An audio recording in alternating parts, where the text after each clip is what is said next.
તો આજે આપણે બનાવીશું ઇન્સ્ટન્ટ કુકરમાં અને એ પણ ફક્ત 2 જ વિસલમાં રીંગણના રવૈયા. હા ફ્રેન્ડ્સ, રીંગણના રવૈયા જો તમને ખાવાનું મન થાય ને તો એમાં બિલકુલ ટાઈમ નહીં લાગે. એવી રીતે આપણે આ શાક બનાવીને આજે રેડી કરવાના છે.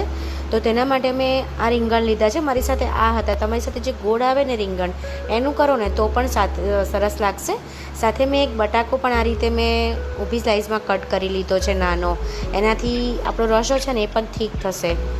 તો મેં આ રીતે મારી જો રીંગણ હતા ને તો હું આનું બનાવીશ. હવે મેં એક કુકરમાં ઓઇલ લીધું છે.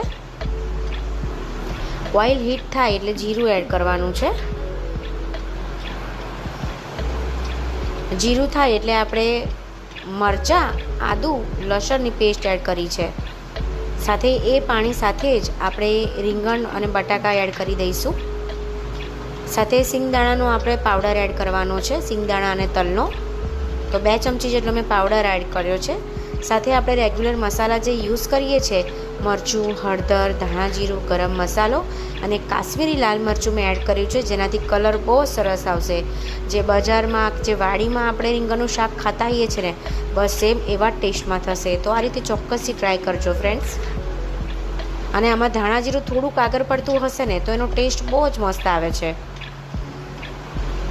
તો કિચન કિંગ મસાલો પણ મેં એડ કરી દીધો છે. સાથે હું મીઠું એડ કરીશ, એનાથી પણ બહુ સરસ ફ્લેવર આવશે.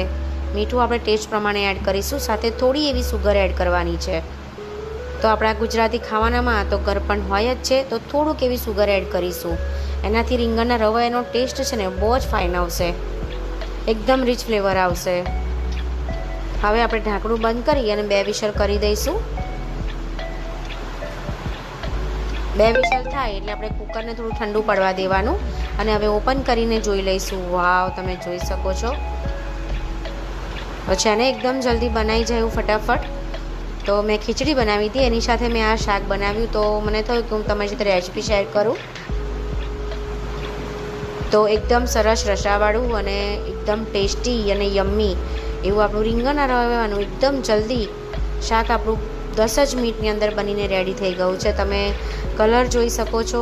તમે એનો ટેસ્ટ પણ છે ને બહુ જ સરસ આવે છે. આ રીતે તમે ચોક્કસથી ટ્રાય કરજો ફ્રેન્ડ્સ.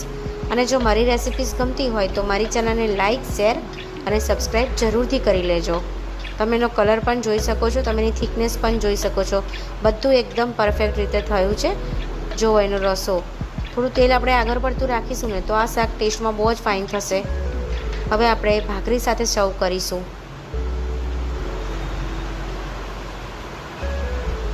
તો ખીચડી સાથે અને ભાખરી સાથે આ શાક બહુ જ મસ્ત લાગે છે.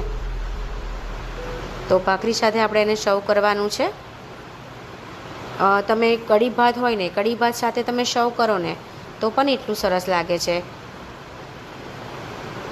તો કહે જ નહીં કોઈ કે આપણે કુકરમાં એ પણ 10 જ મિનિટની અંદર આ શાક બનાવીને રેડી કર્યું છે. Thank you friends. Thank you so much. Thank you for watching.